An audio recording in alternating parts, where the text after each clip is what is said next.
Goodness gracious, you missed it by that much. The Great Clips post-game show is presented by Tullamore Dew. And gentlemen, the Bears find a way to lose a sure win for the third time this season. They did everything right defensively, but right up to the end of the game, and they saw their 17-7 lead turn into a 2017 defeat.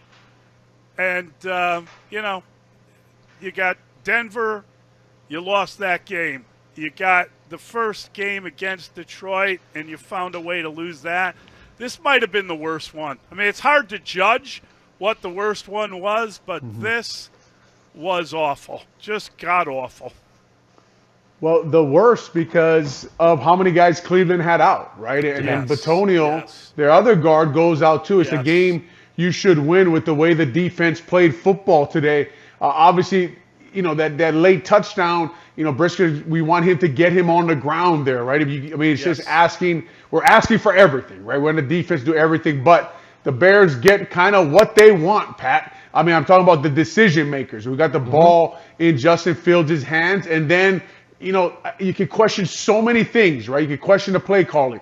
Mooney, again, at the end of the game, you can question, he's got to make that play. Is it Justin Fields? Is it not? At some point, man, we got our answers if you keep asking the same damn questions. Yeah, it's just aggravating, guys. I mean, you give up 13 points in the fourth quarter after dominating them the entire game.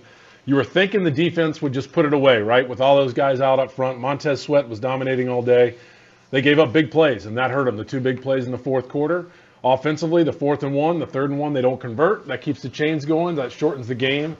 Luke Getsy calling passes on 2nd and 7. I think another second down in the fourth quarter when you could shorten the game when you're up 7. Just limit the opportunities for them to score, knowing your defense is dominating. It's just really aggravating. And, Tyler Scott dropping that first pass, but then making up for it for the nice run. But again, that's a play that should be made to help Justin Fields in this offense. You don't have to worry about that other one. You don't know what happens after that. And it's just unfortunate because, we said who's hot and who's cold, and Darnell Mooney was the focus this week about his contract. And it seems like that's just the way it goes for some players. And sometimes, they're the hot topic for that week, and you're talking about them and you're hoping for the best, has an opportunity to convert that and doesn't. And it's just deflating because, that whole game the defense was dominating. And I think I texted you guys in the thread that we need the defense to score here, and that's the way it felt. Right. And then they just could not figure out a way to win the game, players-wise and coaches-wise, and that's on everybody.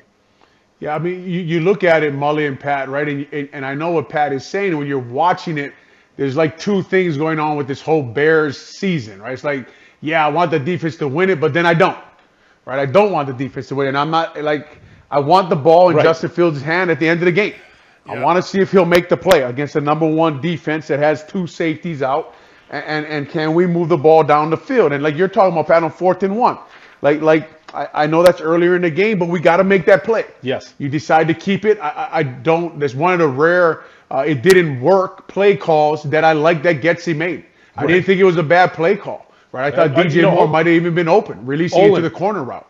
That's Mooney again, right? That's Mooney that missed the block, that didn't get his guy. But it's Cameron Mitchell. I mean, you got to keep your feet there, right? Yes. You got to keep your feet. You got to go get a first down, like we talk about, Pat and Mully. Yep. Listen, Mooney's not going to be here. We talked about that on pregame, right? We talked about that. But when you get better, it's not going to be Darnell Mooney as your second wide receiver, right? Right. I want Justin Fields to make that play. I'm glad he kept the ball. I'm glad he tried to run it. Now I want him to keep his feet and run for 10, 15, 20 more yards. And I know that's asking a lot, but that's what I want. That's what I want my guy to do. I'm gonna give $40 million a year to if I make that decision to pass on the number one pick of the draft. Yep. Oh God! I mean, I gotta tell you, this was like a loss on a loss on a loss, right? Because all the things that we talk about, everyone's future and the feel good and the bit of swagger. I mean, how do you retain a coach that opens the season 0-4, that didn't look like he prepared his team to play in the game, in the season, and then loses 3 games in the year where you're ahead and all you got to do is finish, and you can't get that done. I mean, that's a really bad loss. Another one for Matt Eberflus. And I thought that we had decided that, he's doing so great, he's got to remain the defensive coordinator and blah, blah, blah. And we don't see a thing out of that offense. There's very little production out of the offense. When you really pick apart how that game went, the Bears' offense benefited from a couple interceptions, one that scored, one that went down on the 1-yard line, and that whole sequence, one of the most, I believe there were 8 plays, 4 penalties. The 4-play 2-yard drive, I think we could talk about that for the rest of our lives. It was so insane. Yeah, this is a game, too, guys. The script was rewritten. Like, in the middle of the third quarter, I'm writing in my head, like, oh, my gosh, look how good Eberflus is doing with his defense. They're doing what they're supposed to do against a banged-up offensive line, just absolutely rattling Joe Flacco, covering the, Amari Cooper, and then everything just changes. And it's just, the offense was what it was. I'm a lot of disappointed with what they did against that Cleveland defense with all the injuries, with Delpit out. Yes, they have a good front 7 or front 3 they had in there, but I don't understand how you can't game plan better to protect Justin Fields or move the ball and gain more yards. It's just, I thought it was going to be a game where, all right, we won ugly, defense dominated, did what they had to do, we'll move on. Again, pat Eberflus on the back for building his good defense and having a good game plan, but it didn't turn out that way. He couldn't finish in the fourth quarter, and the 2 big plays against them. And it's something that, we were talking, did Eberflus start changing people's minds to keep his job or not? This is one that swings you right back the other way. It does to me a little bit. Maybe it's just a quick reaction to a tough loss, but, this is 3 games that should have been won and put away that changes this whole season too. And it's unfortunate they didn't get it done. But again, that's just bad resume building on his part. Yeah, and it's a good point by you and Mully, Pat, because like you're saying, we all went into here because we knew all the questions and we wanted them to answer the questions, right? We said that on the pregame show. It was an interesting game to watch. Finally, we had one in 3 years, and you wanted to see put all those skeletons out of the way and put them back in the closet and leave them there, right? But they all showed up again, right? They showed up again, and Eberflus late in the game, like you're talking about. Mully brought up the Lions game, the blown coverage. They score fast. Happens again, right? And then we don't get Amari Cooper on the ground, and he scores a touchdown. You just can't believe it. It's 17-17, and next thing you know, Getz is calling a toss crack on first down, right? He's calling a toss crack on first down, and they lose 5 yards. Kokomet misses the block on the best defensive end in the world, and he makes a big play there. And the next thing you know, it's 3rd and 15. And what do you run on a 3rd and 15? And I don't know. I don't know what you run. So now we get to see Justin Fields work in that situation, right? I wanted the ball again. If I am Ryan Poles, Mully and Pat, I'm pissed off, man. I really am pissed off in one of those sweet boxes that I'm sitting in, because with that play right there, when you get the ball back at that time, and then I see a toss crack. No. Fake the toss crack and boot Justin Fields out of the pocket. I mean, damn it. If they can do it with Joe Flacco, right? If they can fake the toss with Joe Flacco and boot him, why can't we at that moment, right? I want to see my quarterback, Justin Fields, out of the pocket, on the run, making plays. That's what I want to see. Instead, we got a toss crack to Khalil Herbert, and we lose 5 yards, and now we're behind the sticks. And we all know what this offense does when they're behind the sticks. And the answer is nothing. They don't do nothing. Right. I got to tell you, that was just a very there were so many good moments in that game for the Bears. There were so many really good moments with that defense. I had a whole thing I couldn't wait to talk to you guys about Montez Sweat and whether he blew it by signing a contract as quick as he did, because he's worth more than we thought as you watch him play. And I wanted to ask you if because he played with one of 4 number 1 picks on a line, was he underrated when they got him? Because their coaches thought he was like the best guy going, and they make a trade for him. Well, and now, they pay him, and the guy's making plays all over and just looks the part. And damn if they don't figure out a way to kind of, and you could feel it coming, couldn't you? Yeah. Couldn't you feel it building the same way we've seen these teams lose, this team lose earlier in the year? It was really embittering.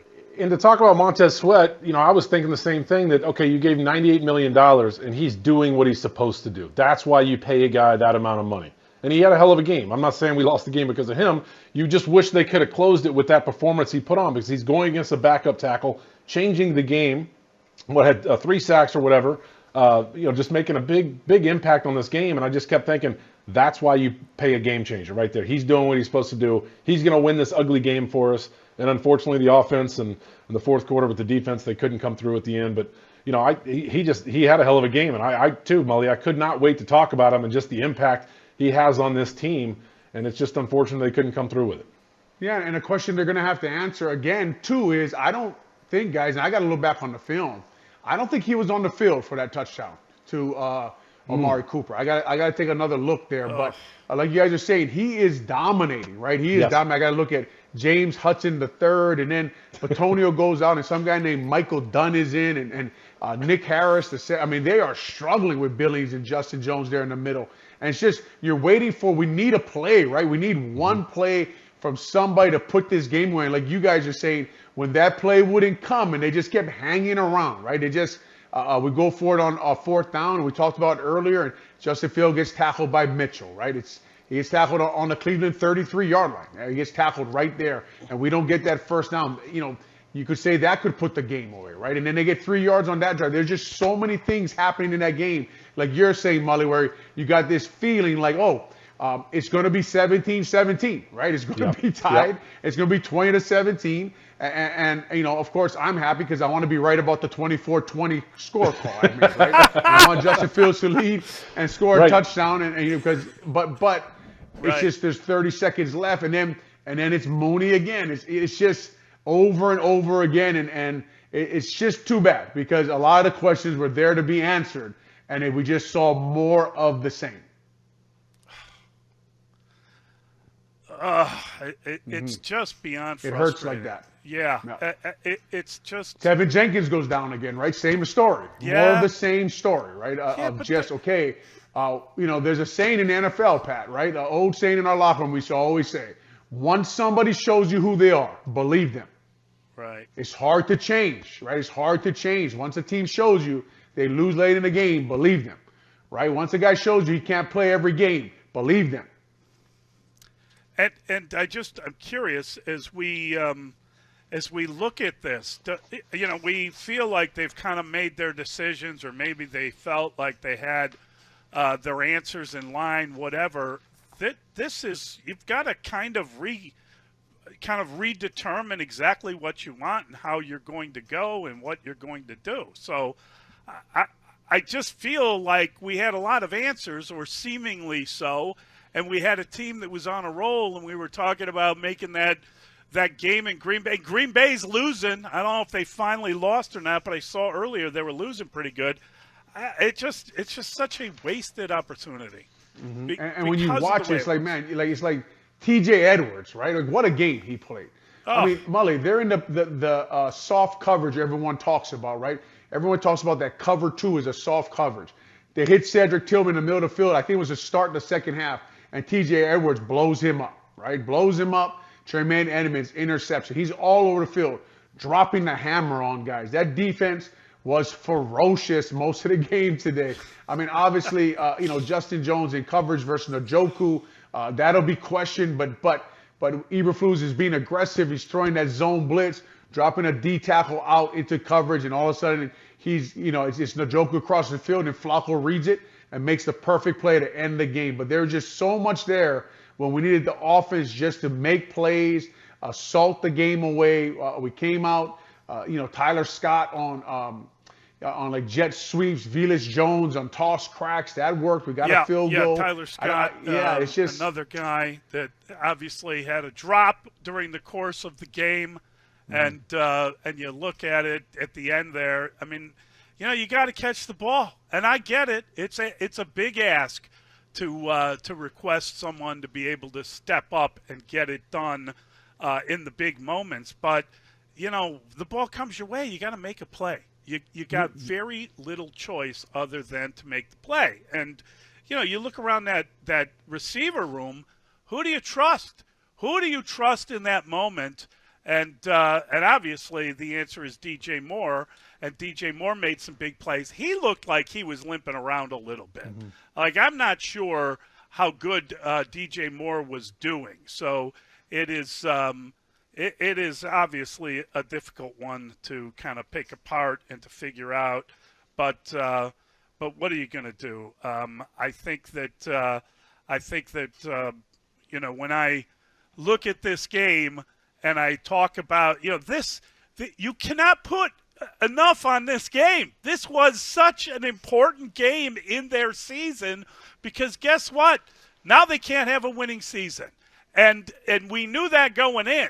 And they got themselves to a point where you can win the game, and they couldn't figure out a way to close it. So